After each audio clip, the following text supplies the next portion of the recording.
নমস্কার, সকল ভক্ত বন্ধুদের সাদর আহ্বান জানাই বেদান্ত দর্শন ফেসবুক পেজে।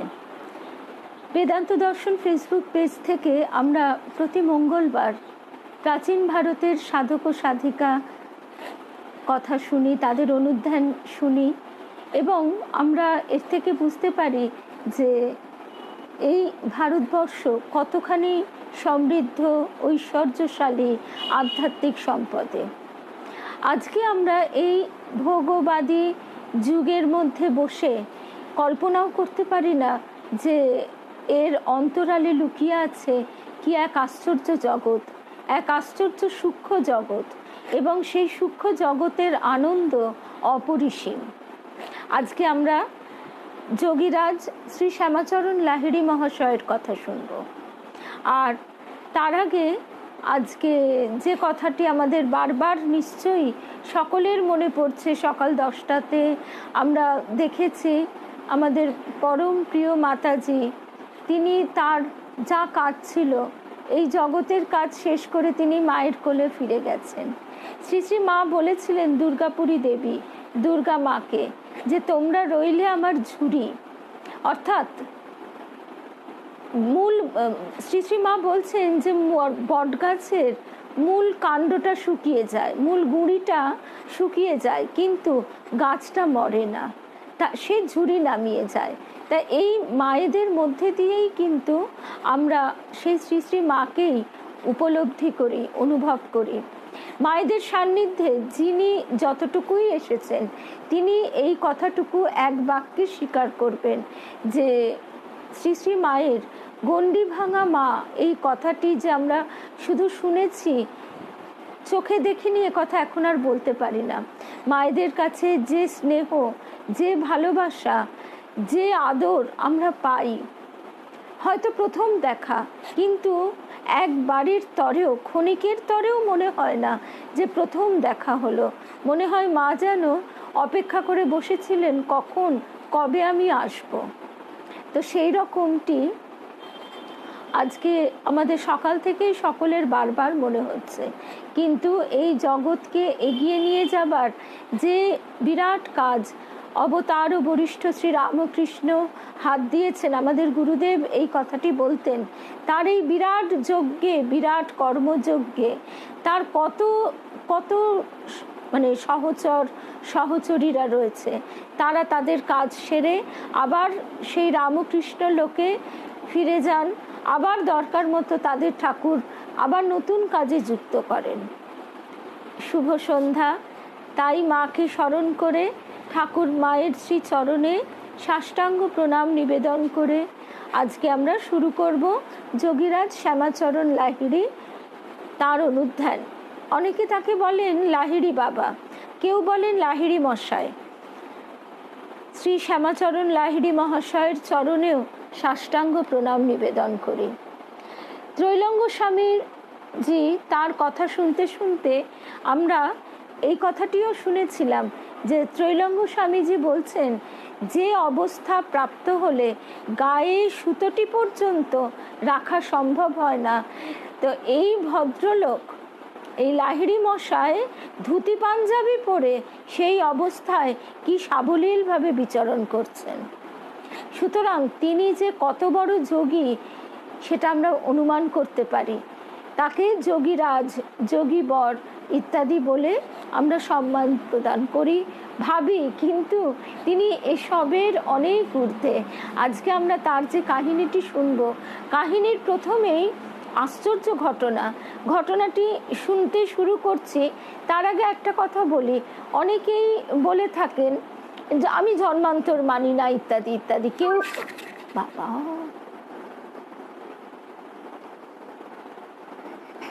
সরি, আসলে ওই ডু নট ডিস্টার্বটা অন করা থাকলে না, এই যে কোনো নোটিফিকেশানে এমন একটা আওয়াজ হয় যে চমকে উঠি। ডু নট ডিস্টার্বটা অন করতে ভুলে গেছিলাম, মিউট করা থাকলে নিশ্চিন্ত। তো এই যে কারোর কিছু মানা না মানার ওপর কখনো কোনো সত্য নির্ভর করে না, যেটা সত্য সেটা চিরকালই সত্য।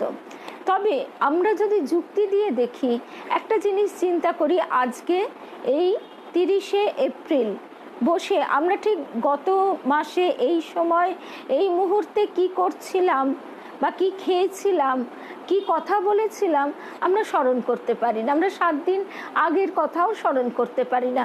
এত স্থূল জিনিস, খাওয়া দাওয়া ইত্যাদি ইত্যাদি, আমাদের কতখানি স্মৃতি লোপ পায়।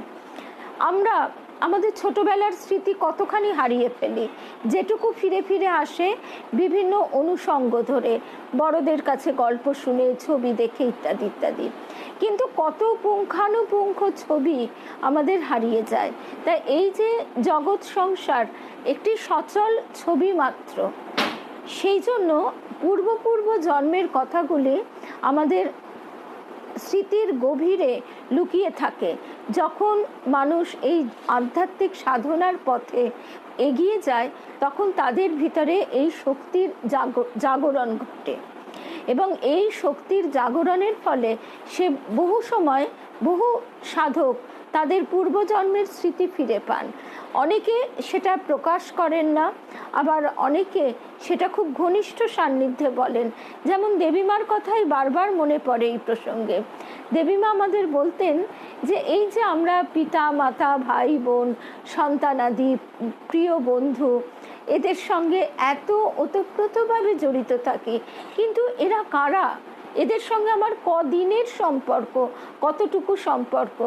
যেহেতু দেবীমা মানে কয়েক জন্ম ধরেই সাধন জীবন যাপন করেছেন, সাধিকা ছিলেন, তাই তার সন্তানাদি স্বামী ইত্যাদি তিনি দেখেননি। তিনি দেখছেন পিতা মাতা ভাই বোন বন্ধু, ঠাকুর তাকে সেই দৃশ্য দেখাচ্ছেন। দেবীমা বলছেন যে এরা কারা? ঠাকুর বলছেন এরা তোর যাদের আমরা এত আপনজন ভাবি, এরা হচ্ছে তারা, পিতা মাতা ভাই বোন বন্ধু বান্ধব। তখন দেবীমা বলছেন তাহলে এদের সঙ্গে আমার তাহলে কার সঙ্গে কার সম্পর্ক? আমার তো সব গুলিয়ে যাচ্ছে। আমি কাকে ভালোবাসবো? কার প্রতি আমি অনুগত হব? কার কথা চিন্তা করব? সুতরাং একমাত্র ঈশ্বরই সত্য, জন্ম জন্মান্তর যুগ যুগান্তর তার সঙ্গেই আমার সম্পর্ক। মাঝখানে এই যে মায়ার পর্দা, সেই পর্দায় এত রকম ছবি চলে যাচ্ছে। শুভ সন্ধ্যা রিয়া, জয়শ্রী, টিঙ্কু, রিমা, রূপা, অনেক রূপা আছে, রূপা গাঙ্গুলি, শাশ্বতী, সোমা, শুভ সন্ধ্যা সিদ্ধার্থ। এই যে চমকে উঠলেন, কি লিখেছো তুমি? কল্যাণীদি, বিলাসপুরের দিদি, সঞ্চিতা, শর্মিলা ত্রিবেদী, কি একটাও লিখেছে আবার, মোহনা, সুদীপ্তা।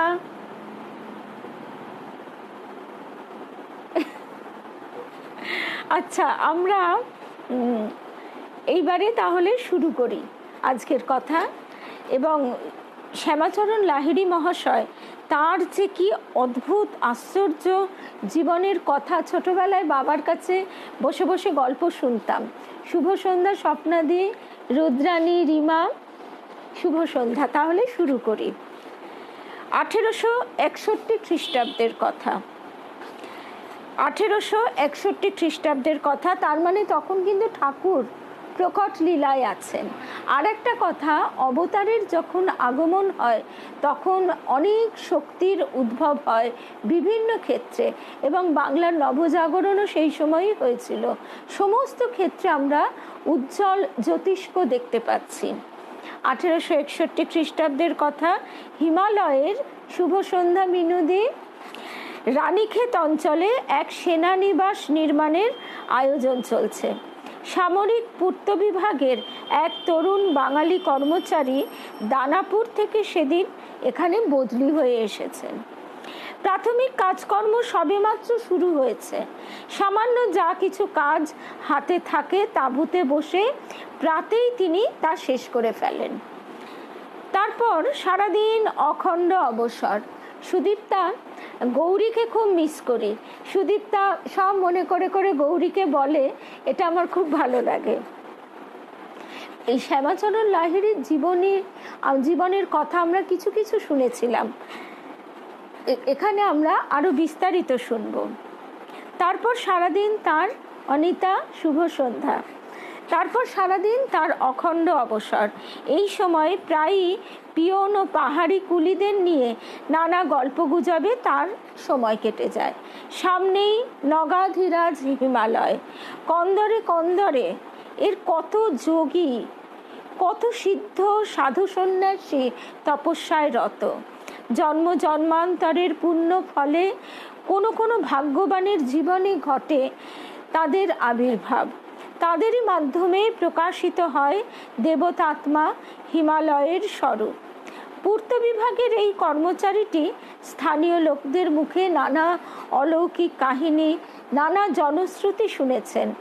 আরও জেনেছেন অদূরস্থ দ্রোণগিরি শিবকল্প তাপসদের এক বিচরণ ভূমি। এখানে তাদের নানা লীলা অনুষ্ঠিত হয়, ভাগ্যবানদের চোখে ধরা পড়ে। অন্তরে একদিন শুভ সন্ধ্যা, একদম সত্যিই স্বর্ণযুগ গেছে, সে সময় কে নেই। আচ্ছা, তারপরে যে কথা আমরা শুনছিলাম, রানীক্ষেত থেকে না, পূর্ত বিভাগের এই কর্মচারীটি এরকম নানা লোককাহিনী জনশ্রুতি শুনছেন।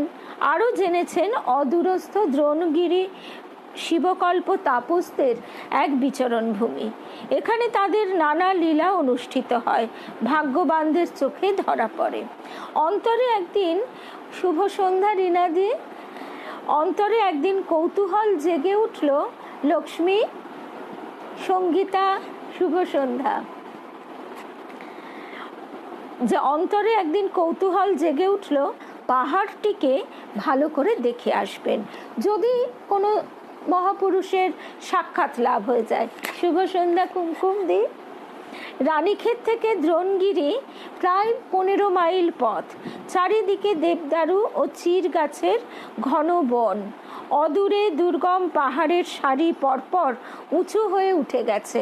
রানীক্ষেত, নৈনিতাল, শুভ সন্ধ্যা ভারতীদি আজকে শহরে পরিণত হয়েছে, কিন্তু তখন না আছে ইলেকট্রিক আলো, না আছে রাস্তাঘাট। সুতরাং সেই সব জায়গা যে কি ভয়ানক, যারা জিম করবেটের বই পড়েছেন তারাই জানেন সে কি অদ্ভুত বর্ণনা সেখানে আছে। পাকদণ্ডির আঁকা বাঁকা বনপথ দিয়ে চলতে চলতে প্রায় সন্ধ্যা হয়ে এলো। কৃষ্ণা, শুভ সন্ধ্যা। সামনেই চোখে পড়ে নন্দা দেবীর গিরিচূড়ায় অস্তরাগের অপরূপ সমারোহ। এই দৃশ্য তো সত্যি স্বর্গীয়, যে বরফাবৃত পাহাড়ে যখন অস্ত সূর্য বা উদয় সূর্যের আলো পড়ে, সে যে কি অপূর্ব রং ধরে সে তো বলবার, মানে ভাষায় বলবার সম্ভব নয়, প্রকাশ করা যায় না। দূরে দিকচক্রবালে চিরতুষার মণ্ডিত পর্বতশৃঙ্গের তরঙ্গমালায় দেখা যায় তার বর্ণচ্ছটা। দেবাদিদেব ধূর্যটির আতাম্র জটাজালে যেন দিগন্ত ঢেকে গেছে। শিবের মহাযোগী, শিবের বাসী হচ্ছে হিমালয়, এবং শুধু শিব নয়, শিব ও কল্প সাধকদের। তাই এখানে লেখক এত সুন্দরভাবে বলছেন যে দেবাদিদেব ধূর্যটির আতাম্র তামাটে জটাজালে যেন দিগন্ত ঢেকে গেছে। আত্মবিস্মৃত তরুণ এই মহিমময় দৃশ্যের দিকে চেয়ে আছেন।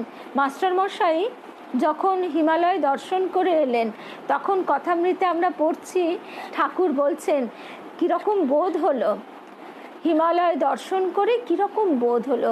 এই যে বিরাট সৃষ্টির সামনে দাঁড়িয়ে আমরা স্তম্ভিত হয়ে যাই, তখনই আমাদের ঈশ্বরের উদ্দীপনা জাগে। আত্মবিস্মৃত তরুণ এই মহিমময় দৃশ্যের দিকে চেয়ে আছেন। অকস্মাৎ নির্জন দ্রোণগিরি কম্পিত করে ধ্বনিত হলো, শ্যামাচরণ, শ্যামাচরণ লাহিড়ী। এ কি, কে এই জনমানবহীন পার্বত্য অঞ্চলে তার নাম ধরে ডাকছে? সরকারি টেলিগ্রাম পেয়ে শ্যামাচরণ হঠাৎ দানাপুর থেকে 500 মাইল দূরে এই রানীক্ষেতে চলে এসেছেন, কিন্তু এই অঞ্চলের কোনো লোকই তো তার পূর্ব পরিচিত নয়। অন্তরে কিছুটা ভয়ের সঞ্চার হলো, আবার কৌতূহল জেগে উঠল। শুভ সন্ধ্যা মৌসুমী, শিখা, শুভ সন্ধ্যা। কণ্ঠস্বর অনুসরণ করে কিছু দূর এগিয়ে গেলেন। দেখতে পেলেন অদূরে পর্বত গুহার দ্বারে তেজপুঞ্জ কলেবর জটাজুট সমন্বিত এক যোগী একাকী দাঁড়িয়ে আছেন। তিনি যেন এই শ্যামাচরণের জন্যই অপেক্ষমান। আয়ত নয়ন দুইটিতে দিব্য আনন্দের দ্যুতি। যোগীবর এগিয়ে এসে প্রসন্ন মধুর কণ্ঠে বললেন, শ্যামাচরণ, अब तुम आ गया, बैठ जाओ, বিশ্রাম कर लो, मैं ही तुम्हें पुकार रहा था। অর্থাৎ শ্যামাচরণ, তুমি তাহলে এসে গেছো, এবার বিশ্রাম করো, আমি তোমায় এতক্ষণ ডাকছিলাম। শঙ্কা সন্দেহ শ্যামাচরণের মনের ভেতর তোলপাড় করছে। তাড়াতাড়ি কোনো মতে একটা শুকনো প্রণাম সেরে এক পাশে দাঁড়ালেন। যোগী সাদর আহ্বান জানালে কি হবে? শ্যামাচরণের মনের দ্বিধা দ্বন্দ্ব সহজে যেতে চায় না। মনে মনে কেবলই ভাবছেন, তাই তো, এই সাধু আমার নাম জানলো কি করে? হয়তো কোনো পিয়ন বা পাহারাদারদের কাছ থেকে জেনেছে। পরম আশ্চর্যের কথা, মনে এই চিন্তা খেলে যাবার সঙ্গে সঙ্গে যোগী অবলীলায় শ্যামাচরণের পিতৃপুরুষের নাম ধাম পরিচয় সব কিছু এক নিঃশ্বাসে বলে দিলেন। শুধু তাই নয়, ঘনিষ্ঠ লোকের মতো তার দিকে তাকিয়ে কেবলই তিনি মধুর হাসি হাসতে লাগলেন। ক্ষণপরে কহিলেন, বেটা, মন তোমার বৃথা সন্দেহে আলোড়িত হচ্ছে। জেনে রেখো, আমি তোমার নিতান্ত আপনজন, তোমারই প্রতীক্ষায় এ দুর্গম গিরিশিখরে বসে আছি। একবার ভালো করে ভেবে দেখো দেখি, এ পাহাড়ে আগে তুমি আর কখনো এসেছিলে কিনা? হাতছানি দিয়ে শ্যামাচরণকে তিনি গুহার অভ্যন্তরে নিয়ে গেলেন। নয়নতারা একটু দেরি হয়ে গেল অবশ্যই, হ্যাঁ, প্রথমটুকু পরে শুনে নিও। স্বল্পালোকে দেখা গেল এক কোণে সন্ন্যাসীর বাঘছাল, ধুনি, দণ্ড, কমণ্ডলু প্রভৃতি পড়ে রয়েছে। রহস্যময় মহাপুরুষ শ্যামাচরণকে জিজ্ঞাসা করলেন, এবার দেখো তো, এগুলো চিনতে পারছো কিনা? এসব তোমারই পরিত্যক্ত জিনিস, এসব কথা কি একটু তোমার স্মরণে আসছে না? বিস্ময় বিমূঢ় শ্যামাচরণ বারবার স্মৃতির দুয়ারে আঘাত করছেন, কিন্তু কোনো কিছুই তার মনে পড়ছে না। এবার যোগীবর স্মিত হাস্যে এগিয়ে এলেন, হস্ত দ্বারা স্পর্শ করলেন শ্যামাচরণের মেরুদণ্ড। এ কি ইন্দ্রজাল! শ্যামাচরণের মনোলোকের জবনিকাটি মুহূর্ত মধ্যে কোথায় অপসৃত হয়ে গেল। তড়িৎ সঞ্চালিত তন্ত্রীর মতো সমগ্র দেহটি তার কেবলই তখন বারবার কম্পিত হচ্ছে। পূর্বজন্মের আধ্যাত্ম জীবনের চিত্রপট শ্যামাচরণের নয়ন সম্মুখে সহসা উদ্ঘাটিত হয়ে গেল। জন্মান্তরের ব্যবধান শক্তিধর মহাযোগীর পুণ্য কর স্পর্শে এক নিমেষে আজ ঘুচে গেছে। তিনি চিনলেন, এই দণ্ড, কমণ্ডলু, বাঘছাল, পবিত্র ধুনি, এসব তারই পূর্বজন্মের ব্যবহৃত বস্তু। সম্মুখে দণ্ডায়মান এ যোগী তার পূর্বজন্মের গুরু, আর ইনি আজ তার ইহকাল পরকালের পরমাশ্রয়। গুরু আমাদের এইভাবেই জন্ম জন্মান্তর আগলে রাখেন। নিজের জীবন দিয়ে আমরা প্রত্যেকে কম বেশি সেটা কিন্তু বুঝতে পেরেছি, এ বিষয়ে কোনো সন্দেহ নেই। ঠাকুর স্বয়ং বলেছিলেন যে তিনি তার ভক্তদের, তার সন্তানদের, সে গৃহী ভক্তই হোক আর সন্ন্যাসী ভক্তই হোক, তিনি জন্ম জন্মান্তর দৃষ্টি দিয়ে রাখেন। এই কথাটা আমি সত্যি না বলে পারছি না, মানে ঠাকুর, কেননা আমাদের গুরুদেব আমাদের এইটা একেবারে কতখানি যে বুঝিয়ে দিয়েছেন, যে ঠাকুরের এই কথাটা যেন আমরা সত্যি তার শ্রীমুখ থেকে শুনিনি বটে, যে এ ঘর আর ও ঘর বই তো নয়। তখন সবে মাধ্যমিক পাশ করেছি, ওই যা হয় আমাদের সময় তখন থেকেই বিয়ের সম্বন্ধ আসতো, নানা সমস্যা, মানে বাবা পছন্দ করে ফেলছি ইত্যাদি ইত্যাদি, ওগুলো বাদ দিচ্ছি। কিন্তু মূল কথা কি, সেই সময় গুরুদেব বলছেন তুই চিন্তা করিস না, ঠাকুর তোর জন্য একটি ভালো ছেলে দেখে রেখেছেন। আমি অবাক হয়ে ভেবেছিলাম এটা গুরুদেব তার যে সাধনা লব্ধ ক্ষমতা তাই দিয়ে তিনি বলছেন, ঠাকুর বলছেন এটা আমি বুঝতে পারিনি। কিন্তু সত্যি ঠাকুর আমাদের তেমন তেমন যোগ ঘটিয়ে দেন। কেন? যাতে আমরা আধ্যাত্মিক পথে এগোতে পারি। সাধারণভাবে পিতামাতার দৃষ্টি কি হয়? তাদের দৃষ্টি হয় জাগতিক দৃষ্টি।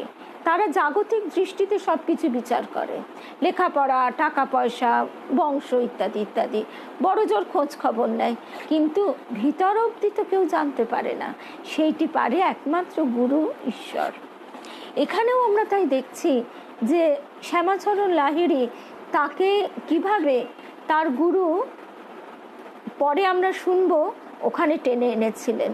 সম্পূর্ণটা আমরা বলি নিয়তি, কিন্তু না, বহু সময় বহু যোগাযোগ এইভাবে স্বয়ং গুরুই ঘটিয়ে দেন যে সেই মানুষের সঙ্গে আলাপ হয়ে যায়, সেই মানুষের সঙ্গে আলাপ হয়, সেই রকম ঘটনা ঘটে এবং তার ফলে আমরা সেই ঈশ্বর সান্নিধ্যে এগিয়ে যাই। আজকে তিনি মহাযোগী, তার যাওয়াও অনেকটা দূর যাওয়া, কিন্তু আমাদের এগিয়ে যাওয়াটাও তো মিথ্যে নয়। এবার আমরা ফিরে আসি আমাদের প্রসঙ্গে। পূর্বজন্মের অধ্যাত্ম জীবনের চিত্রপট শ্যামাচরণের নয়ন সম্মুখে সহসা উদ্ঘাটিত হয়ে গেল। জন্মান্তরের ব্যবধান শক্তিধর মহাযোগীর পূর্ণ করস্পর্শে এক নিমেষে আজ ঘুচে গেছে।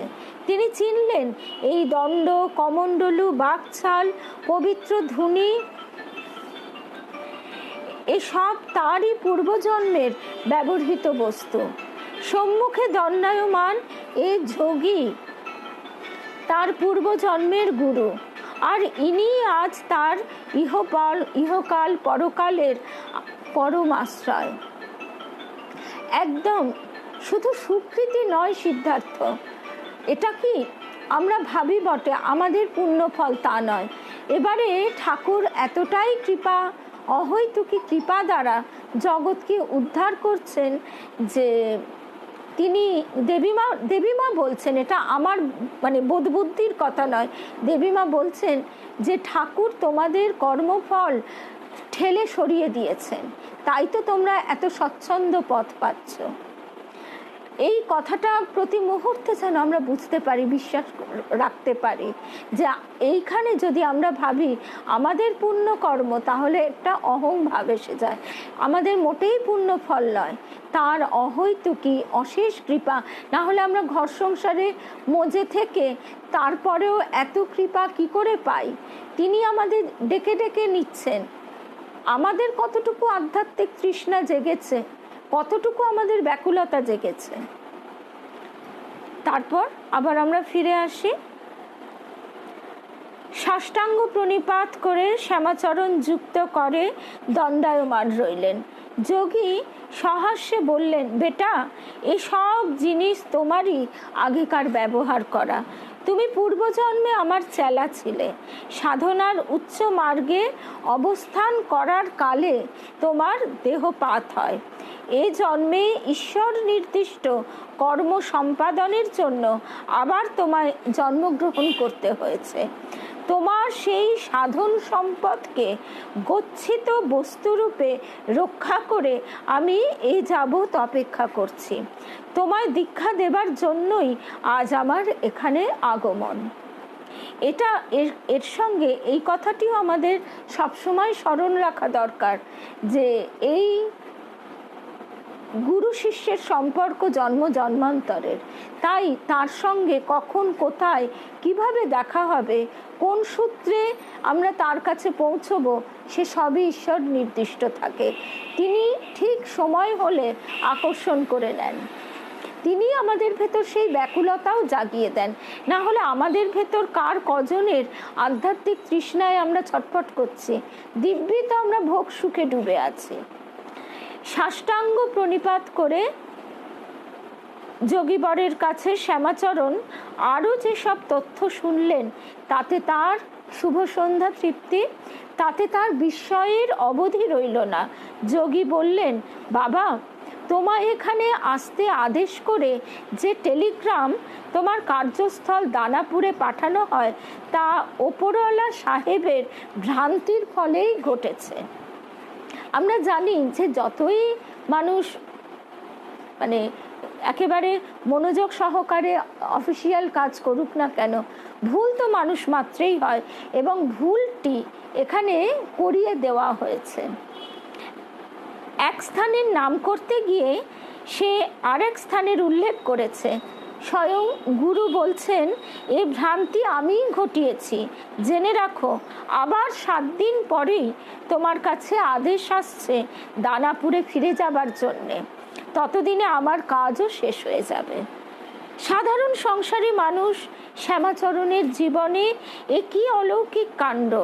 এতদিন অবধি কিন্তু শ্যামাচরণের জীবনে বিশেষ কিছু আধ্যাত্মিক ঢেউ ওঠেনি। অসামান্য যোগ বিভূতি সম্পন্ন এই মহাপুরুষ, তার গুরু, তারই প্রতীক্ষায় শুভ সন্ধ্যা রূপা, তারই প্রতীক্ষায় গুরু এমনিভাবে দিন গুনছেন। আহা, ঠাকুর বলছেন নিরঞ্জনকে, তোর এখনো ঈশ্বর লাভ হলো না। স্বামী নিরঞ্জনানন্দ অবাক হয়ে ভাবছেন, আমার ঈশ্বর লাভ হলো না বলে এনার এত কষ্ট, ইনি এত আকুল হচ্ছেন। একদম এই যে সিদ্ধার্থ কথাটা বললে, এটাও কিন্তু ঠাকুর ব্যাখ্যাটা দিয়ে দিয়েছেন। তিনি কৃপা করে এবারে বীজ ছড়িয়ে দিচ্ছেন, বীজ মন্ত্র তিনি 2 হাতে অহৈতুকী কৃপায় ছড়িয়ে দিচ্ছেন। এবার যার অন্তরে, যার মনোভূমিতে সেই বীজটি পড়ল, সেই জায়গাটি যদি পরিণত না হয়, তাহলে তার এই জন্মে বীজটি পড়ে রইল, তার পরের জন্মে তারপর থেকেই সে এগোবে। তার ভিতরে সেই আকুলতাটা অন্তত তাড়াতাড়ি জাগবে, বা এ জন্মে হয়তো শেষকালেও জাগবে। ঠাকুর কি অপূর্ব উপমা দিচ্ছেন, যে একজন একটা আমের আটি খেয়ে ফেলেছিল এক বড় বাড়ির এক অট্টালিকার কার্নিশে। তা সে কার্নিশে আটিটা পড়েই আছে, কিছুই হয় না। তারপর কি হলো, তারপর বাড়িটা ভেঙে গেল তখন সেই কার্নিশের আটিটা মাটিতে পড়লো। কিন্তু সে বছর খরা, বৃষ্টি হয়নি, আটিটা মাটিতেই পড়ে রইল, তাতেও কোনো লাভ হলো না। তারপর বৃষ্টি এলো, তখন সেই আটি থেকে অঙ্কুরোদ্গম হলো। আমরা এত সীমিত বোধ, বুদ্ধি, সময়ের মধ্যে বাস করি। একটা মানুষের আয়ুষ্কাল কতটুকু? 70, 80, 90, 100 যদি ধরি, তারপর এই অনন্ত সময়ের পরিপ্রেক্ষিতে আমাদের তাড়াহুড়ো আছে, কিন্তু তার তো তাড়া নেই। তিনি তো আবার খেলাটা চলতেই থাকে, এমনটিই চান। মানে ঠাকুরের কথাগুলো এত সুন্দর যে আমরা আমাদের মতন সাধারণ মানুষও চট করে বুঝতে পেরে যায়। শাস্ত্রের একেবারে মাখনের মতন কথা, মন্থন করে সেই মাখন তোলা কথাটুকু। তারপরে যে কথায় আমরা ছিলাম, সাধারণ সংসারী মানুষ শ্যামাচরণের জীবনে এ কি অলৌকিক কাণ্ড! অসামান্য যোগ বিভূতি সম্পন্ন এই মহাপুরুষ, তার গুরু শুভ সন্ধ্যা রীতা, তারই প্রতীক্ষায় গুরু এমনিভাবে দিন গুনছেন। অস্তরাগ রঞ্জিত দ্রোণগিরির বক্ষে রহস্যময় এই গুহা দ্বারে দাঁড়িয়ে শ্যামাচরণের মনে হলো, জন্ম জন্মান্তরে এই গুরু অপেক্ষা ঘনিষ্ঠতর জন, আত্মার পরমাত্মীয় জন, আত্মার পরমাত্মীয় জন আর তার কেউ নেই। আত্মীয়, সুহৃদ, বিশ্ব সংসার সমস্ত কিছুর অস্তিত্ব যেন অন্তর থেকে আজ নিশ্চিহ্ন হয়ে মুছে গেছে। বাষ্পাকুল কণ্ঠে সকাতরে শ্যামাচরণ বললেন, বাবা, আর আমার সংসারে ফিরে যেতে বলবেন না। আপনার চরণ সেবা করেই আমি জীবন কাটিয়ে দিতে চাই। হারানো আধ্যাত্ম সম্পদের পুনরুদ্ধার করাই আজ থেকে হবে আমার জীবনের ব্রত। তখন গুরু বলছেন, না বাবা, সংসার তোমায় এখনই ত্যাগ করতে হবে না। সংসারে থেকেই আপন সাধন বলে তুমি লাভ করবে যোগী জীবনের শ্রেষ্ঠ সার্থকতা। এই ঐশী বিধানই তোমার জন্যে রয়েছে। মানে গুরুর কাছে অতীত, বর্তমান, ভবিষ্যৎ সমস্ত ছবি একেবারে জলজল করছে। যোগ সাধন প্রচারের তুমি হবে এক চিহ্নিত আচার্য। পরম গোপ্য এই সাধনকে, মানে গোপ্য মানে গোপনীয়, পরম গোপনীয় এই সাধনকে উপযুক্ত পাত্র বুঝে বিতরণ করার দায়িত্ব তোমায় গ্রহণ করতে হবে। বিদায় বেলায় যোগী বলে দিলেন, শ্যামাচরণ, স্মরণে রেখো, অফিসই তোমার জন্য আজ রানী খেতে এসেছে, তুমি অফিসের জন্য আসনি। পরমাত্মার ইচ্ছে অনুসারেই এসব ঘটেছে। যে কদিন তুমি এই অঞ্চলে থাকবে, রোজই আমার সাথে সাক্ষাৎ করো। শুভ সন্ধ্যা। সংযুক্তা, অপর্ণা। শ্যামাচরণ লাহিড়ীর জীবনে সেদিন এক পট পরিবর্তন ঘটে গেল। এই পরিবর্তন যেমনই নাটকীয় তেমনই বিস্ময়কর। নদিয়ার এক অখ্যাত গ্রামে তিনি ভূমিষ্ঠ হন। জীবন পথের বাঁকে বাঁকে নিতান্ত সাধারণ মানুষের মতোই এতদিন তিনি অগ্রসর হয়ে এসেছেন। একটা কথা মনে পড়ে গেল, বহু মানুষকে দেখি তারা বিদেশ যাবার জন্য আকুল, অথচ আমাদের কত সৌভাগ্য যে আমরা এই ভারতবর্ষের মাটিতে ভারতীয় পিতামাতার গর্ভে জন্মগ্রহণ করতে পেরেছি।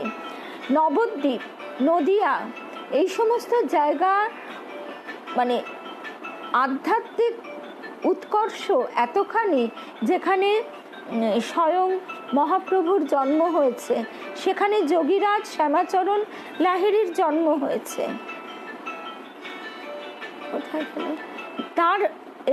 তার কার্য উপলক্ষে আজ রানী খেতে আসবার পর সমস্ত কিছু আজ ওলট পালট হয়ে গেল, একদম রূপা। শিবকল্প মহাযোগীর আশ্রয় তিনি লাভ করলেন। এ অপ্রত্যাশিত কৃপা তার জীবনে সূচনা করল এক নতুন সৌভাগ্যের। শ্যামাচরণের পিতা গৌরমোহন সরকার লাহিড়ী, আসলে তিনি সরকারি কর্মচারী ছিলেন বলে লাহিড়ী তার তার সারনেম, কিন্তু অনেক সময় উপাধি তখনকার ব্রিটিশ রাজত্বে তারা যে কাজ করতেন সেই কাজের উপাধি পেতেন। তাই পিতা গৌরমোহন সরকার লাহিড়ীর বাস ছিল কৃষ্ণনগরের কাছে ঘূর্ণি নামক গ্রামে। এখানকার এক সম্ভ্রান্ত ব্রাহ্মণ বংশে তিনি জন্মগ্রহণ করেন। গৌরমোহন ছিলেন ধর্মনিষ্ঠ এবং যোগ সাধন পরায়ণ। স্বগ্রামে মহা সমারোহে একটি শিব মন্দিরও তিনি প্রতিষ্ঠা করেন। কিন্তু কালক্রমে তার এই মন্দির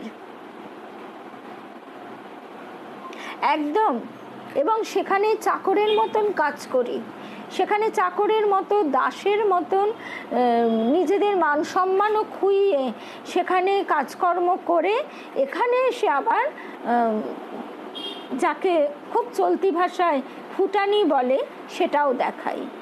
এটাই হচ্ছে আত্মবিস্মৃত বাঙালির এক দোষ।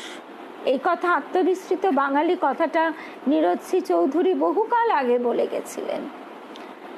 আচ্ছা, তারপর যে কথায় আমরা ছিলাম, পরবর্তীকালে এই মন্দির নদীগর্ভে বিলীন হয়ে যায়। তারপর শিবের প্রত্যাদেশ অনুসারে বিগ্রহটিকে নদীগর্ভ থেকে উদ্ধার করা হয়। নূতন একটি মন্দির নির্মিত হয়। আজও সে স্থানটি ঘূর্ণির শিবতলা বলে প্রসিদ্ধ। এই শিব পূজায় গৌরমোহনের পত্নী মুক্তকেশী দেবীর খুব উৎসাহ ছিল। এই ধর্মনিষ্ঠ দম্পতির গৃহ আলো করে শুভ সন্ধ্যা পূজা, আমি তোমার কথাই ভাবছিলাম যে পূজা মেয়েটা আমাদের এই নদিয়াতেই, তার দেশের মাটি, তার দেশের বাড়ি, আর এত সুন্দর মেয়েটা এই বয়স থেকেই কিভাবে আত্মনিবেদিত। আজকে শুধু মহাপ্রভু নয়, যোগীরাজ শ্যামাচরণ লাহিড়ীর জন্মস্থানও নদিয়ার ঘূর্ণি অঞ্চলে। এই ধর্মনিষ্ঠ দম্পতির গৃহ আলো করে 1225 সাল, ইংরেজি 1828 সালে শ্যামাচরণ আবির্ভূত হন। মানে ঠাকুরের থেকে তিনি কিছুটা বড় ছিলেন। ঠাকুরের জন্ম 1836 সালে। শৈশবে শিশুর মাতৃবিয়োগ ঘটবার পর তার পিতা গৌরমোহন তাকে নিয়ে স্থায়ীভাবে কাশীতে বসবাস করতে থাকেন। নিষ্ঠাবান ব্রাহ্মণ বংশের ধর্ম ও সংস্কৃতির ধারা শ্যামাচরণের জীবনে স্বাভাবিকভাবে বহমান ছিল। তরুণ বয়সে মহাতীর্থ কাশীতে বসবাসের ফলে এ ধারা আরও বেগবতী হয়ে ওঠে। অগণিত মন্দির এবং ভজনস্থল এ শহরের চারিদিকে, সাধু মহাত্মাদের আনাগোনাও যথেষ্ট। এই পরিবেশে মানুষ হওয়ায় শ্যামাচরণের মনে জাগতে থাকে আধ্যাত্ম জীবনের এক বিশেষ মূল্যবোধ। পিতা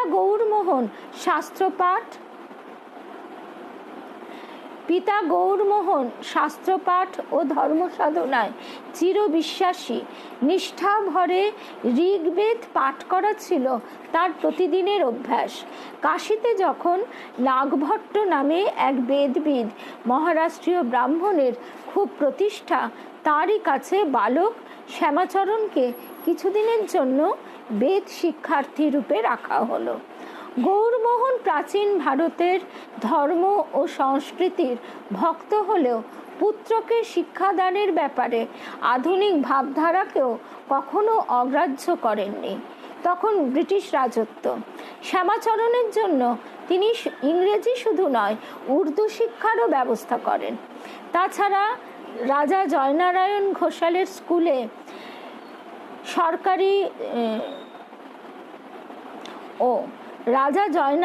ঘোষালের স্কুলে ও সরকারি সংস্কৃত কলেজে শ্যামাচরণ বাংলা, সংস্কৃত, ফার্সি এবং ইংরেজি অত্যন্ত মেধাবী ছাত্রের মতো আয়ত্ত করেন।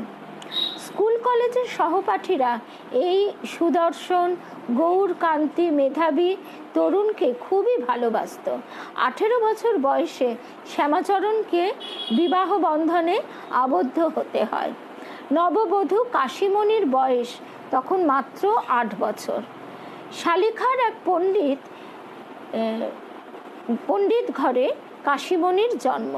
ছোটবেলা থেকেই কাশীমণি দেবী ছিলেন নানা সদ্গুণের আকর। পরবর্তীকালে সুদীর্ঘ দাম্পত্য জীবনে স্বামীর প্রকৃত সহধর্মিণী রূপে তাকে ফুটে উঠতে দেখা যায়। যোগাচার্য রূপে শ্যামাচরণ যে ভূমিকা গ্রহণ করেন তাকে সার্থক করে তুলতে এই পত্নীর সহায়তা কম কার্যকর হয়নি। আমি একটু ফোনটা ধরে আসি। আমার হাজব্যান্ডের একদম অভ্যাস নেই ফোন নিয়ে বেরোনোর, ছেলেই ফোন করছে। হ্যাঁ, 1 মিনিট।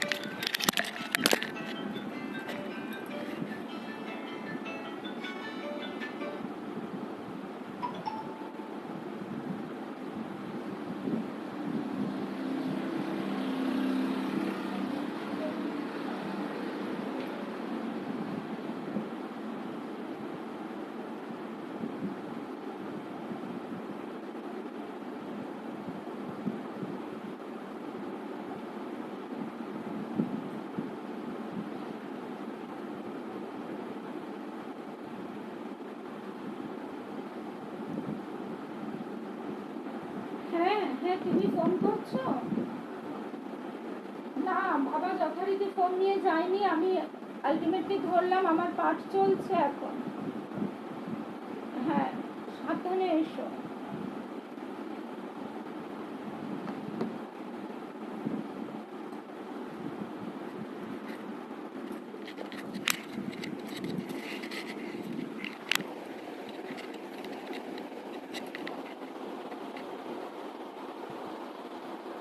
আরে বন্ধি, আমার হাজব্যান্ড ফোন নিয়ে যায় না, আর ছেলে পড়ে ফিরবে, চাবি নেই তার কাছে, তাই বারবার ফোন করছে, 5টা মিসড কল, সেই জন্য ফোনটা ধরে ওকে বলে দিলাম।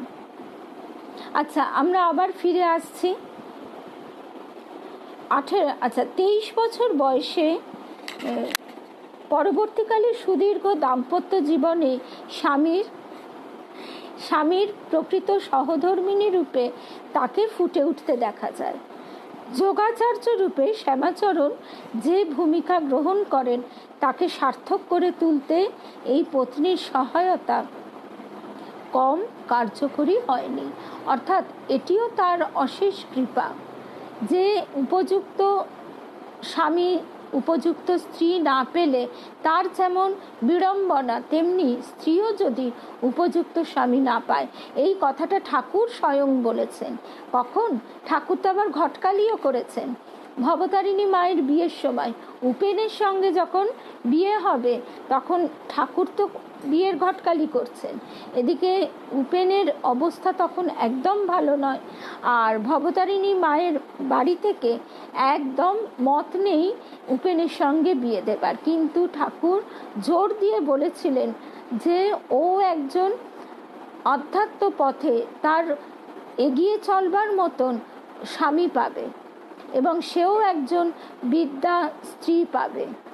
সেই কারণে আমরা দেখতে পাই যে সত্যি আমাদের স্বামী স্ত্রীর সম্পর্কের মধ্যে যদি তার কৃপা না থাকে তাহলে কিন্তু অনেক প্রতিবন্ধকতা, বাধার সৃষ্টি হয়। এখানে তো একটা বিরাট ব্যাপার, যোগীরাজ তিনি এবং তার পত্নীও তার সঙ্গে সেইভাবেই সহধর্মিণী রূপে সহায়তা করেছেন। 23 বছর বয়সে সরকারি পূর্ত দপ্তরের কর্মচারী হিসেবে শ্যামাচরণ কর্মজীবন আরম্ভ করলেন। 2 বছর পরে তার পিতার লোকান্তর ঘটে এবং সংসারের গুরু দায়িত্ব তার মাথার ওপর পড়ে। পরবর্তীকালে অসামান্য যোগ বিভূতির অধিকারী হয়েও লাহিড়ী মহাশয় পরম নির্লিপ্তির সঙ্গে সংসার আশ্রমের অনেক কিছু দায়িত্ব স্বচ্ছন্দে পালন করে গেছেন। বহিরঙ্গ জীবনের হাসি কান্না কর্মচাঞ্চল্যের মধ্যে যোগী জীবনের প্রশান্তিকে অবলীলায় ধারণ করে রেখেছেন। উত্তর ভারতের নানা স্থানে কাজ করতে করতে শ্যামাচরণ সেবার দানাপুরে বদলি হলেন। তখন তার বয়স 33 বছরের বেশি নয়। এই সময় হঠাৎ রানীক্ষেতে কর্ম উপলক্ষে তাকে আসতে হয়। ভগবত কৃপার অমৃত ভাণ্ডখানি হাতে নিয়ে জন্মান্তরের গুরুদেব আকস্মিকভাবে তার সামনে আবির্ভূত হন। লাহিড়ী মহাশয় তার গুরুজিকে বাবাজি বলে অভিহিত করতেন। অপরিমেয় সাধন শক্তি ও যোগ বিভূতির অধিকারী রূপে এই জীবনমুক্ত মহাপুরুষের খ্যাতি ছিল। কোনো কোনো সাধক একে ত্রম্বক বাবা, কেউ বা শিব বাবা বলেও সম্বোধন করতেন। এই মহাযোগীকে কেন্দ্র করে হিমাচল অঞ্চলে এবং সমগ্র উত্তর ভারতে বহু অলৌকিক কাহিনী প্রচলিত ছিল এবং আমরা জ্ঞানগঞ্জের কথা শুনেছি। এই জ্ঞানগঞ্জের অন্যতম প্রধানতম যিনি ছিলেন তিনি হচ্ছেন এই বাবাজি মহারাজ। বাবাজি মহারাজের কথা আমরা লোকনাথ বাবার কথা যখন তখন শুনব। তাছাড়া আমরা রাম ঠাকুর তার কথা যখন শুনেছি, শ্রী কৈবল্যনাথ, তখনও শুনেছি যে জ্ঞানগঞ্জের সাধক যারা তারা সবাই বাবাজি মহারাজের আশ্রিত। বাবাজি মহারাজের ছবিও দেখতে পাওয়া যায়। যদি কারুর কৌতূহল থাকে গুগল সার্চ করলে বাবাজি মহারাজের ছবিও দেখতে পাওয়া যাবে।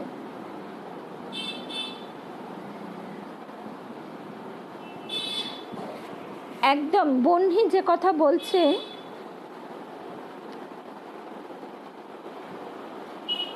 যে এইভাবেই যে তাদের আশীর্বাদ আমরা কখন কিভাবে করবো সেটা আমরা বলতে পারি না।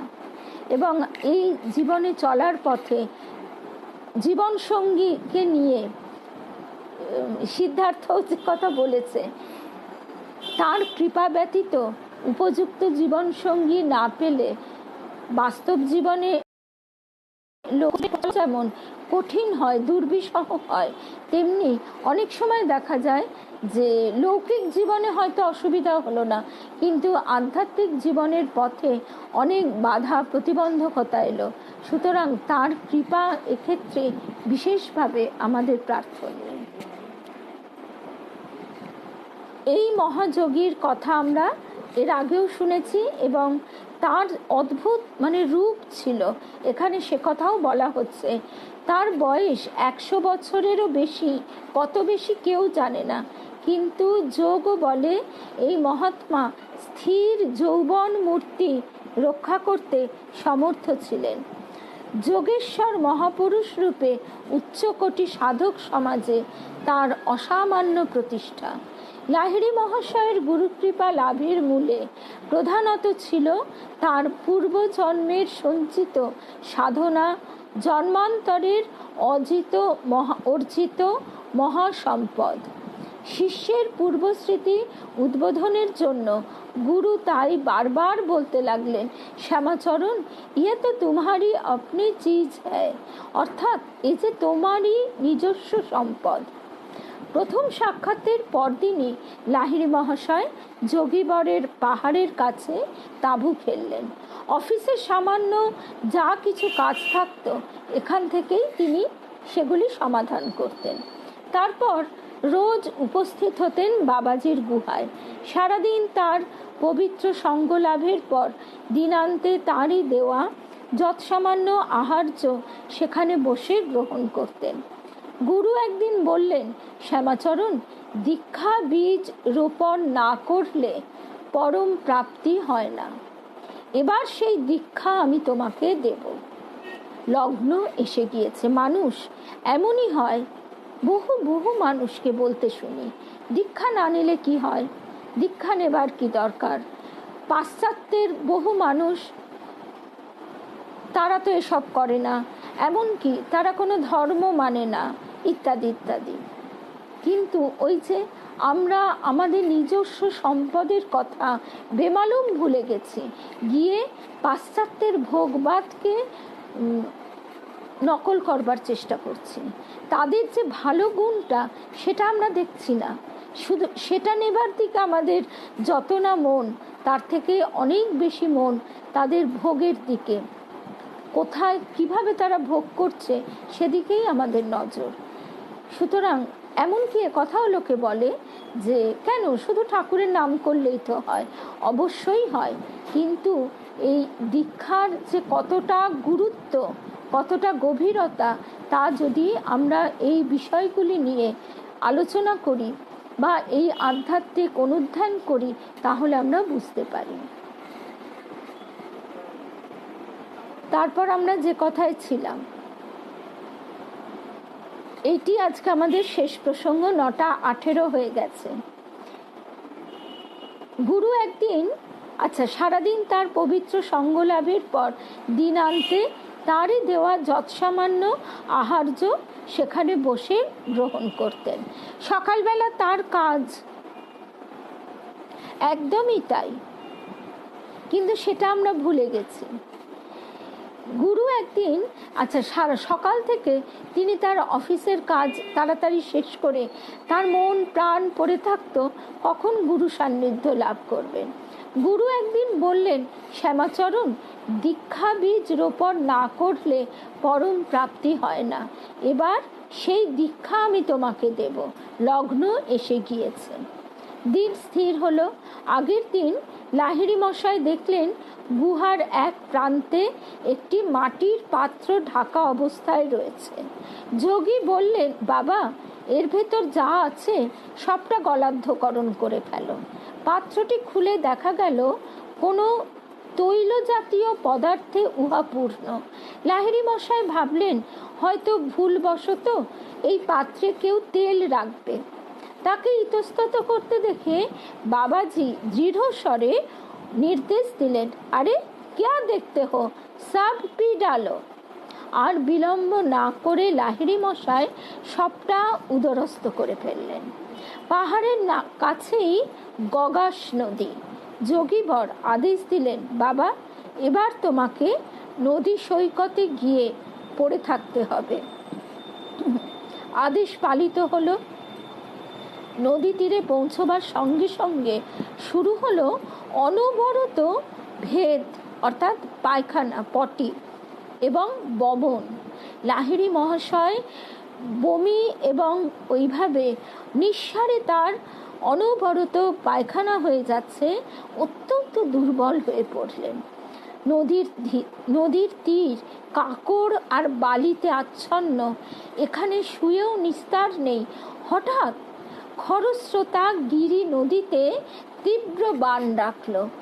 আমরা জানি পাহাড়ি নদীতে কিরকম হঠাৎ হঠাৎ হড়কা বান আসে। অসুস্থ শরীর, তিনি স্রোতের টানে কোনোভাবে সামলাতে না পেরে অনেক দূর ভেসে গেলেন। স্রোতের সঙ্গে অবিরত যুদ্ধ করতে করতে লাহিড়ী মহাশয় মৃতকল্প হয়ে পড়লেন। ক্লান্ত অবসন্ন দেহখানি অনেক কষ্টে টেনে নিয়ে পরদিন সকালে তিনি যখন বাবাজির সঙ্গে দেখা করতে গেছেন, বাবাজি পরম উৎসাহে বললেন, শ্যামাচরণ বেশ ভালোই হয়েছে, যত কিছু ময়লা ছিল এবার সব দূর হয়ে গেল। আমরা ভাবতে পারি আমাদের কত মালিন্য, আমাদের কত ভোগ বাসনা কামনা গিজগিজ করছে, আর আমরা ভাবছি আমাদের পুণ্য ফলে আমরা ঠাকুরের চরণ আশ্রয় লাভ করে ফেললাম। অতঃপর লাহিড়ী মহাশয়কে প্রচুর পরিমাণে গরম গরম পুরি হালুয়া ভোজন করানো হলো। লাহিড়ী মহাশয় অবাক হয়ে ভাবলেন, এই জনশূন্য স্থানে কোথাও কিছু নেই, এত এত পুরি হালুয়া এত সুস্বাদু কোথা থেকে এলো? কিন্তু গুরুকে তিনি কিছু জিজ্ঞাসা করতে সাহস পেলেন না। ভোজন শেষে বাবাজি জানিয়ে দিলেন, শ্যামাচরণ আজ সন্ধ্যাকালে পবিত্র শুভ লগ্ন রয়েছে, আজই তোমায় দীক্ষা দেব। যথাসময়ে দীক্ষা সম্পন্ন হয়ে গেল। একদিকে উপযুক্ত অধিকারী শিষ্য, অপরদিকে কৃপা বর্ষণে উন্মুখ মহাশক্তিধর সদ্গুরু। এ যেন মণিকাঞ্চন সংযোগ। বিস্ময়কর দ্রুততার সঙ্গে লাহিড়ী মহাশয় এই সময় যোগ সাধনার পদ্ধতি আয়ত্ত করে ফেলেন।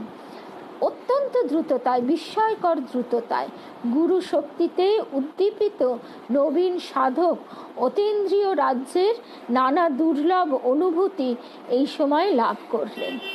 এদিকে বেশ কিছুদিন হয়ে গেছে।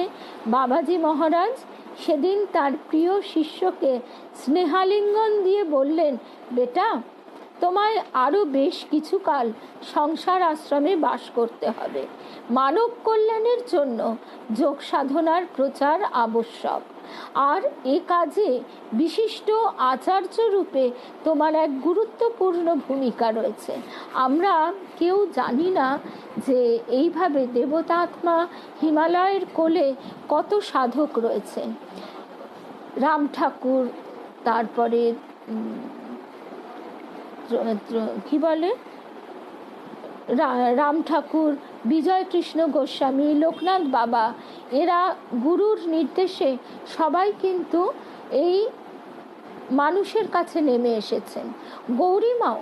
গৌরীমাও তো চাননি, স্বামীজিও চাননি, তারা প্রত্যেকে চেয়েছিলেন, একদম সে কথায় আসছি, একদম মানে গৌরীমাও চেয়েছিলেন, ঠাকুর যখন বললেন আমি কাদা চটকা, আমি জল ঢালছি তুই কাদা চটকা, সে তো গৌরীমা প্রথমে বুঝতেই পারলেন না।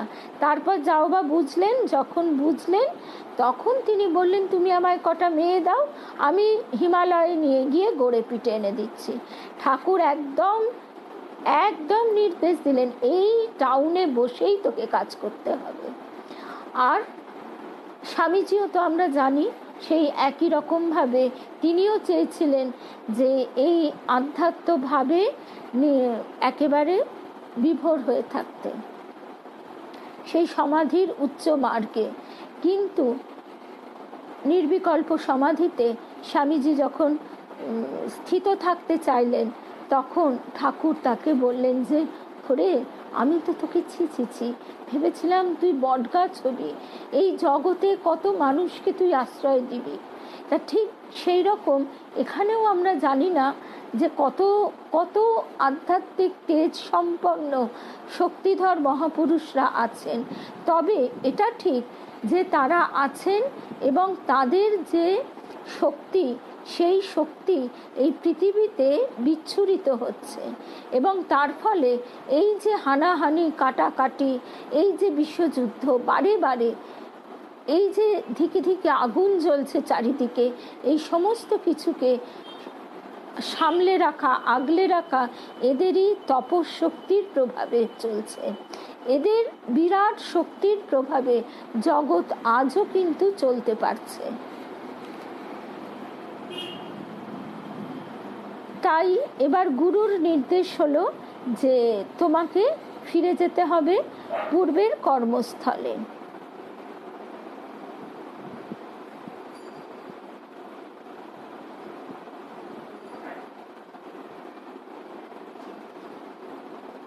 আচ্ছা, এরপরে বহ্নির কথাটা না আমি ঠিক বুঝতে পারলাম না গো।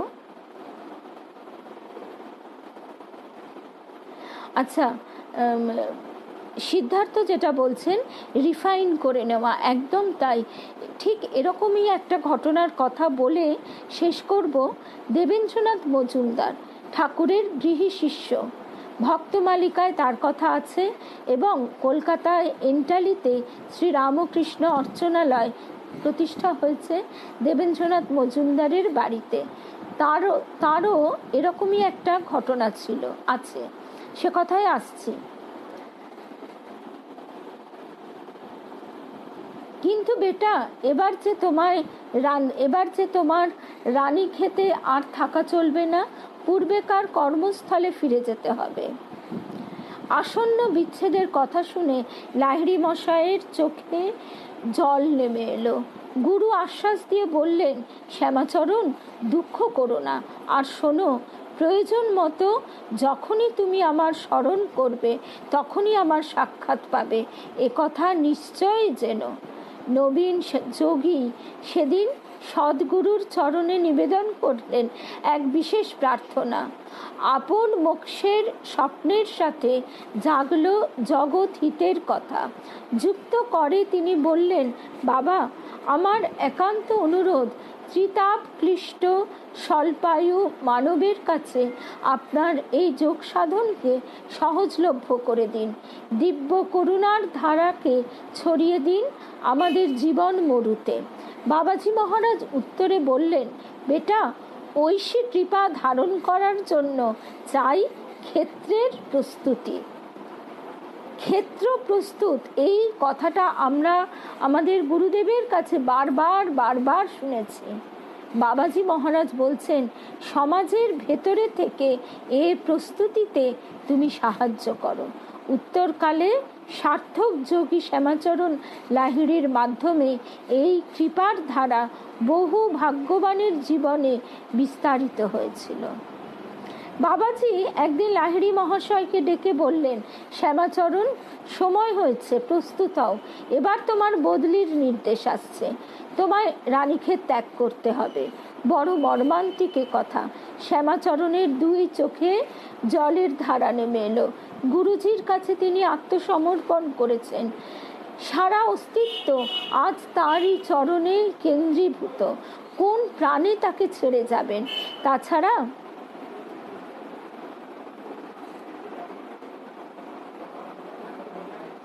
আহা বহ্নি, অপূর্ব অপূর্ব অপূর্ব কথাটা তুমি বললে,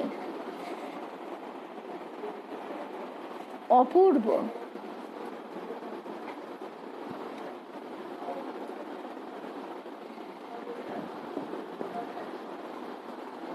তিনি মানে স্বামীজি, তিনি জগৎকে রামকৃষ্ণের কথা শোনাচ্ছেন, আর যখন তিনি একা রয়েছেন তখন তিনি শুধুই তার প্রভুর সঙ্গে কথা বলছেন। অপূর্ব।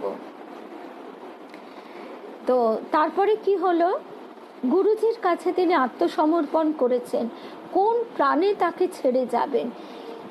তাছাড়া সাধন সম্পদে এমন কি বা লাভ হয়েছে যে এর মধ্যেই তাকে গুরুর কাছ থেকে ফিরে যেতে হবে। সামনে তো আর মাত্র কয়েকটি দিন, এর মধ্যে নতুন জীবনের পাথেয়টুকু সঞ্চয় করে নেওয়া চাই। অথচ আমরা একটু আগেই শুনলাম বিস্ময়কর দ্রুততায় তিনি গুরুর কাছ থেকে সমস্ত শিখে নিচ্ছেন। সেটা অবশ্য তার জন্মান্তরের অর্জিত সংস্কার।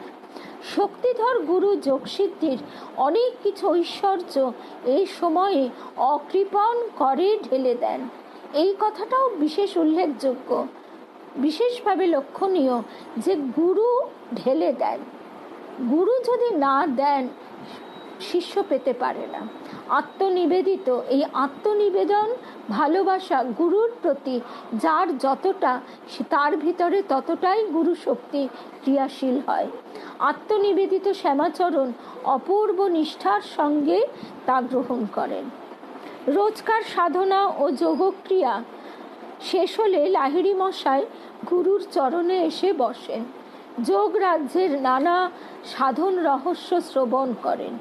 যোগী জীবনের বিচিত্র কাহিনী তাকে বিস্ময়ে অভিভূত করে ফেলে।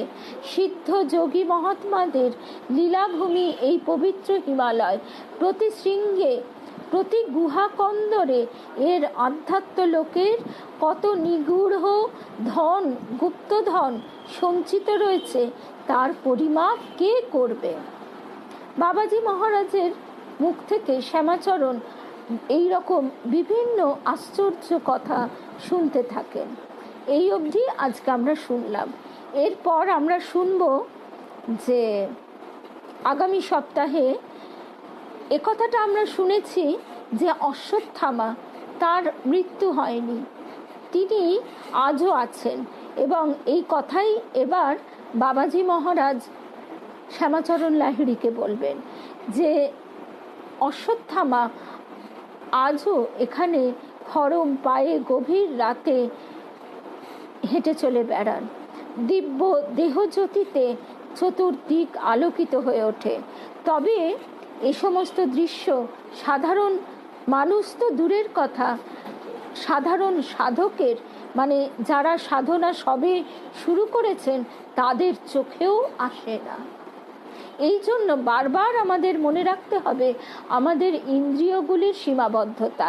এখন সায়েন্স যন্ত্রপাতি আবিষ্কার করে ফেলেছে, তাই আমরা অবাক হয়ে ভাবছি আমরা হাতে কিছু দেখছি না, কিন্তু মাইক্রোস্কোপে হাতের ভেতর কত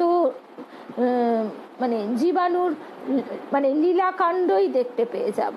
সেই রকম এখানেও তাই আমাদের এই সীমাবদ্ধ ইন্দ্রিয় এবং সীমাবদ্ধ মন বুদ্ধি দ্বারা এদের সংস্পর্শ পাওয়া যায় না।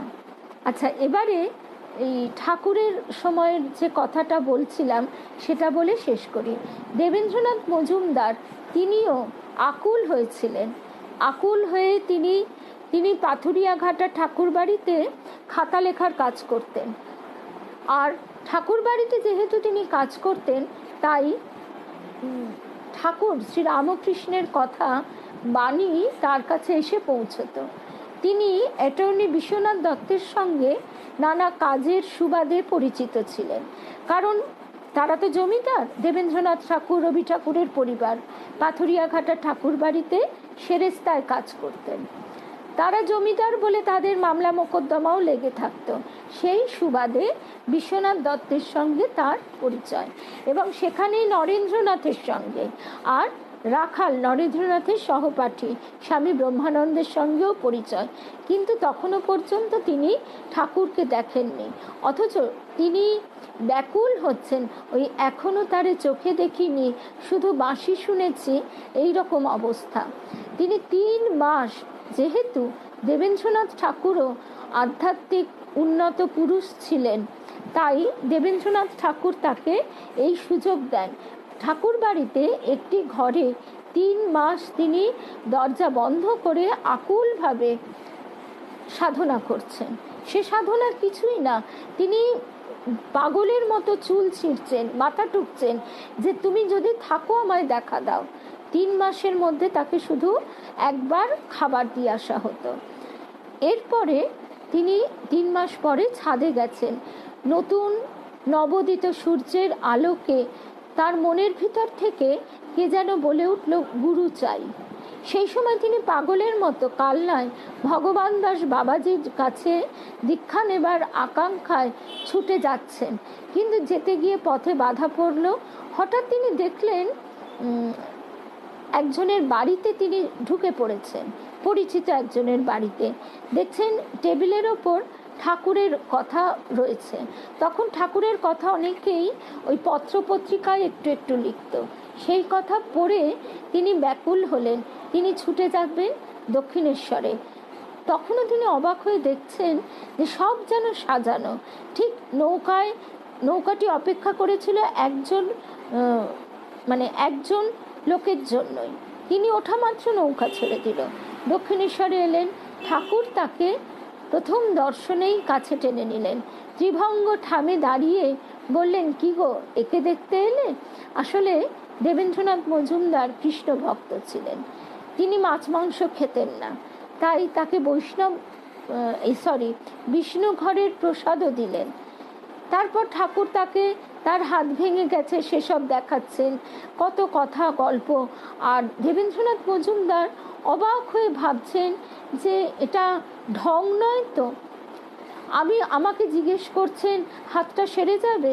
আমি যেই বললাম অমনি এত খুশি, কলকাতা থেকে এসেছে, বলছে সেরে যাবে। উনি কি আমাকে বাকসিদ্ধ ঠাউরালেন? এইরকম ভাবতে ভাবতে তারপর তিনি ফিরে যাবেন।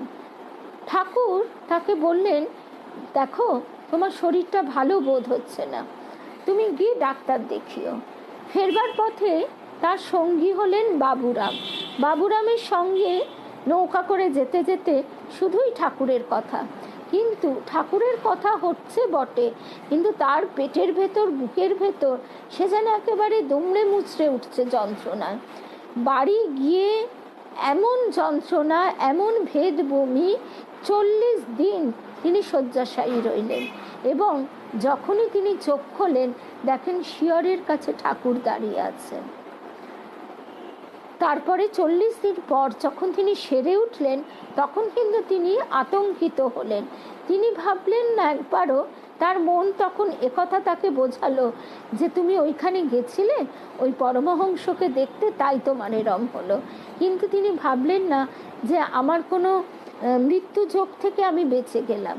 তো যাই হোক, এগুলি পরবর্তীকালে দেবেন্দ্রনাথ মজুমদার বলছেন, তিনি স্মৃতিচারণ করছেন। তাই তিনি ভেবেছিলেন আর দক্ষিণেশ্বরে মারাবেন না, কিন্তু ওই সুতো ধরে তো তিনি টানেন যেমনি করে গৌরীমাকে টেনেছিলেন। এইবার একদিন তিনি খবর পেলেন বলরাম বাবুর বাড়িতে ঠাকুর আসছেন। তিনি আর নিজেকে ধরে রাখতে পারলেন না, গিয়ে দেখেন ঠাকুর অসাধারণ অঙ্গ সঞ্চালন করে নৃত্য করছেন কীর্তনের সঙ্গে। তাই দেখে তিনি আর চোখ ফেরাতে পারছেন না। তার মনে হচ্ছে এই নৃত্যের সঙ্গে সঙ্গে, নৃত্যের তালে তালে যেন জগৎ দোদুল্যমান। তার কবির হৃদয় একেবারে বিমুগ্ধ হয়ে গেছে। আর ভাবছেন যে হঠাৎ এরকমভাবে ঠাকুর নাচতে নাচতে সমাধিস্থ। তখন ভাবছেন এই সুযোগে সবাই প্রণাম করছে, আমিও করে নিই। আর এর মধ্যে তিনি আর আমাকে বলতে পারবেন না এতদিন তো লজ্জায় মাথা কাটা যাচ্ছে, যাইনি। যেই ঠাকুরকে প্রণাম করছেন ঠাকুর একেবারে মাথায় পিঠে হাত বুলিয়ে বলছেন, হ্যাঁ গা, এতদিন যাওনি কেন গো? তখন বলছেন, আগে এই একটু শরীরটা খারাপ হয়েছিল। তখন ঠাকুর বলছেন, আহা, এখন তো ভালো আছো, তার যেও বাছা, যেও, যাবে তো? কি গো, যাবে তো? মানে ঠাকুরেরই তারা, যাবে তো, যাবে তো করে বালকের মতো কাকুতি মিনতি করছেন। তারপরে এটা তো একটা প্রথম ঘটনা গেল। তার একদম এইভাবে তিনি তার ভিতর থেকে, ঠিক যেরকম আমরা যোগীরাজ শ্যামাচরণ লাহিড়ির শুনলাম, ঠিক তারই আরেক রকমভাবে তিনি তার ভিতরের মালিন্য দূর করে দিলেন। অনেক সময় একথাও শোনা যায়, দীক্ষা লাভের পর অনেকের জীবনে অনেক বিপর্যয় ঘটে যায়, শরীরে অসুস্থতা আসে, হয়তোবা সেভাবেও গুরু তার পূর্ব জন্মের দুষ্কৃতিগুলি মোচন করেন। যেমন আমাদের গুরুদেব বলতেন যে তোদের ভিতরে রোগ ব্যাধি সব থাকবে, কিন্তু তারা মাথা চাড়া দিতে পারবে না। অর্থাৎ পূর্বজন্মের সংস্কারের ফল রূপে তপস্যা সেটা হয়ে যাবে, রোগ ব্যাধি রূপে তার বিনষ্টি ঘটবে, কিন্তু তারা এমন আকার ধারণ করবে না যে একেবারে সে পর্যুদস্ত হয়ে পড়ে। তা যাই হোক, বহু ক্ষেত্রেই আমি নিজেও এটা আমার জীবন দিয়েও দেখেছি। তো যাই হোক, আবার ব্যক্তিগত কথা থাক, আবার আমরা ফিরে আসি দেবেন্দ্রনাথ মজুমদার মশাইয়ের কথায়। এর বেশ কিছুদিন পরে তিনি হঠাৎ একদিন জপ করতে করতে দেখছেন তার দেহ থেকে 6 জন সাদা পোশাক পরা নারী মূর্তি তাকে প্রণাম করে কপালে তিলক কাটা বেরিয়ে গেল। তিনি অবাক হয়ে দেখলেন। তারপর ঠাকুরকে এসে বলাতে বললেন যে বাহ, খুব ভালো, অবিদ্যা আজ তোমাকে ছেড়ে চলে গেল। মহামায়ার যে অবিদ্যা রূপ, সে অবিদ্যা রূপ তোমাকে ছেড়ে চলে গেল। তাই এই অবধি আজকে শুনলাম। একদম সিদ্ধার্থ যে কথা বলেছে, ঠিক এই কথাটাই দেবেন্দ্রনাথ মজুমদারও চিন্তা করছেন, যে আমি ছাড়তে চাইলেও তিনি তো আমাকে ছাড়ছেন না। আগামী শনিবার আমাদের বেদান্ত দর্শন ফেসবুক পেজে আমাদের যে নিত্য ঠাকুর মায়ের অনুধ্যান, সেটি স্থগিত রাখতে হবে। যদি সম্ভব হয় তাহলে সময়ের পরিবর্তন করে আমরা সকালেও করতে পারি, সেটা পরে আলোচনা করে জানানো হবে। কারণ এই দিন দেবেন্দ্রনাথ মজুমদারের বাড়িতে যে শ্রী রামকৃষ্ণ অর্চনালয়, সেখানে বিশেষ অনুষ্ঠানে নিমন্ত্রণ আছে পাঠের জন্য। সকলের শুভেচ্ছা প্রার্থনা করি। আর আজ তাহলে এখানেই শুভরাত্রি। জয় রামকৃষ্ণ, জয় রামকৃষ্ণ।